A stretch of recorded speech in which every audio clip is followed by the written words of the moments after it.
Good morning. Welcome to the Community Voice. I'm Steve Gradick, your host.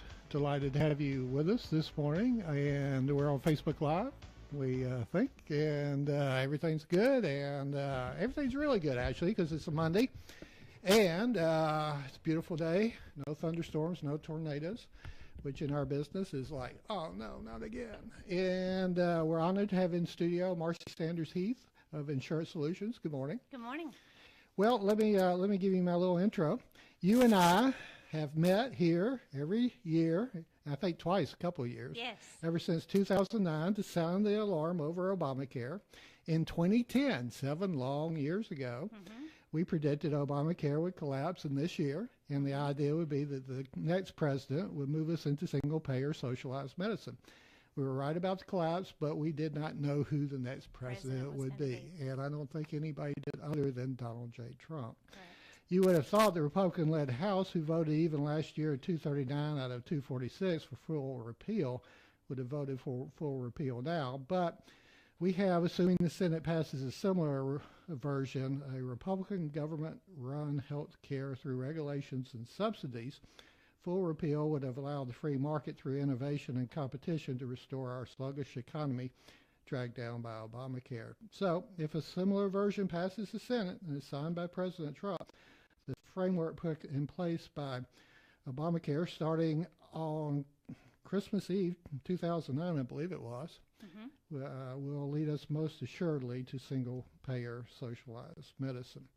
So we're going to jump in and get into the details of H.R. 1628, the American Health Care Act. And we all understand that there'll be a similar version in the Senate, and it's quite possible the Senate will not vote it out because we have Paul, Cruz, and Lee who are adamantly opposed.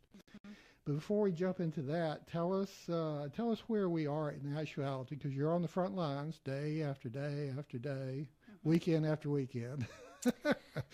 Working on Obamacare, and so what are you finding on the front lines? What's it like now in terms of subsidies, options, premiums, deductibles? So basically where we are now, for 2017, we are basically down to, for the West Georgia area, down to 2 carriers. If you use the Rome doctors, then you can enroll in Allied. But if you live in the Haralson-Carroll area, you cannot use Tanner. So basically, if you live in Haralson County and you use Tanner, your only option is Blue Cross and Blue Shoulder, Georgia. Meaning we have one insurance provider. We have one insurance carrier. And we're not the only area. Several states across the nation are understanding there are even states that don't have even that. That is correct. So, so we're down to one carrier for 2017, and what people kind of don't understand is that is also in the marketplace. So if you go through the marketplace and you get a premium tax credit to assist with your premium, that's also the case if you go off marketplace. Let's say that you don't want any assistance at all whatsoever with the government, you still only have one option. And the plans are kind of similar. The only option that you have outside of the marketplace is you can get like the POS, the point of service plans, which are not offered in the marketplace.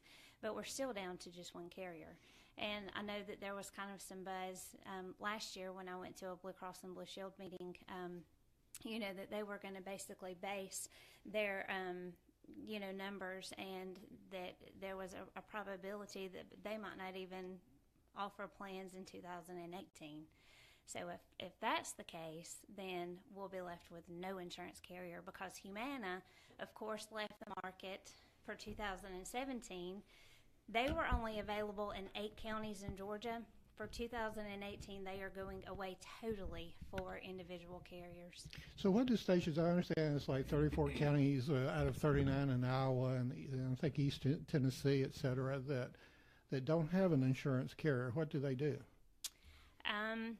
So basically, they either have to get like a short-term policy, or they don't have health insurance. They don't have health insurance. Okay, all right. Well, let's with that recap, let's take a break, and we're going to be back, and we'll get into detail into H.R. 1628, the American Health Care Act, which passed U.S. House late last week. First, but this word from Tanner Health System. Need help finding something healthy to eat? Tanner Health System has an app for that. Minuit helps you find healthy food options on the go. The smartphone app is powered by Tanner's Health experts, who teamed up with restaurants across West Georgia to make it easier for you to choose healthy food and eat better. Minuit acts like your personal nutrition assistant, showing you the healthiest items on the menu. So when you're not sure what's good to eat, Minuit. You can even use the app to look up recipes and plan healthy meals at home, and modify your options based on nutritional preferences, such as a low-sodium or vegetarian diet. Minuit and Tanner Health System, making it easier to eat healthy and live well. A healthier lifestyle is only a fingertip away. Minuit is free to download on your Apple or Android smartphone. You can download it today by searching Minuit in the App Store or on Google Play. Learn more about Minuit at gethealthylivewell.org.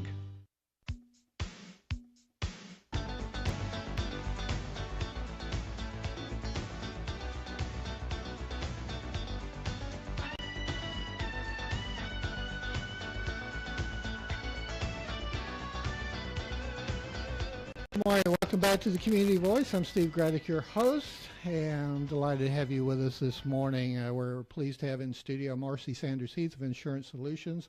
Our phone number is 678-601-TALK, 678-618-8255, or I can, looks like we can take maybe comments from Facebook Live, which we're on. I'd like to do a shout out to a good friend, John Jackson Jr., that has a great T-shirt that I'm proud to wear, even when I get in trouble. All right, H.R. 1628, the American Health Care Act.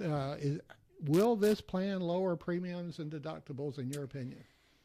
I think that it will. It's, of course, just like Obamacare, took time to implement and to get kind of settled. Anytime that you pass a law with such magnitude, it's going to take a little time for it to kind of trickle down. So let's say that the Senate does pass it and it becomes law come January the 1st. Of course, insurance carriers, it's hard for them to know how to rate for that because they don't know kind of what to expect. So they may price it a little high for the first year until they kind of figure out like what the market's going to bring them. They don't know if the younger is going to enroll. Under Obamacare, it was promised that with the penalties, the tax penalties, that it was going to force the younger people to enroll. And they were going to pay for everything. Correct. And they didn't enroll. They didn't enroll. So therefore, you had the older people that enrolled, and then of course the people that were not able to purchase insurance that had medical issues that enrolled. So you had a larger, older, kind of sicker population. So I think that it'll take a little bit of time to kind of figure out like where the market's going to be, and over time it will lower the price and your out-of-pocket costs. I'm going to read a couple of excerpts throughout this program from Tom Graves, representative, 14th District. And he says, and you know you've heard this, we've all heard this, that this strategy has three concurrent phases. Well, Representative Graves says, number one, first phase, the American Health Care Act, which repeals Obamacare's taxes and mandates and replaces them with expanded health savings accounts, an age-based tax credit to help low and middle-income families in the individual market purchase health insurance. Additionally, the bill makes significant reforms to Medicaid, such as allowing states to receive federal funds through block grants and pursue work requirements for able-bodied adults without dependents. How does that sound to you? We're talking about expanded health savings accounts, age-based tax credits. Is that a good first strategy on this? So basically what the bill does is, which of course Georgia was one of the states that did not expand the Medicaid, but you did have a lot of states that expanded Medicaid. And what that did was that allowed individuals that was under, I think, 133% of the poverty level And then I think they raised that in some states to be able to join in to the Medicaid system. So basically what this bill does is it freezes. It's going to freeze enrollment for the Medicaid expansion. The people that did enroll during the Obamacare, era, will be grandfathered in, but they're going to basically take Medicare back to what it's intended to do, and that is, to be available for people with income circumstances. And then, of course, as far as the HSA, it increases the HSA limits and allows spouses catch-up payments for certain expenses incurred prior to the establishment of HSAs. Which, of course, we all know that HSAs is a great tool for high deductible plans, and can be a great tool to be able to save money on top of pay your premiums and pay your deductibles and your co-pays with tax-deferred money.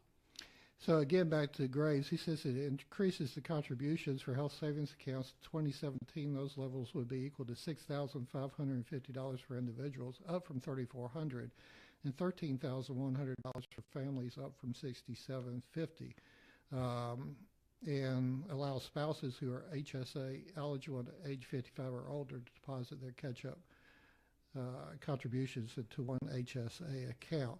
We don't hear as much about HSAs as we probably ought to. Mm-hmm. Can you give us a quick synopsis of how important they can be to one's overall health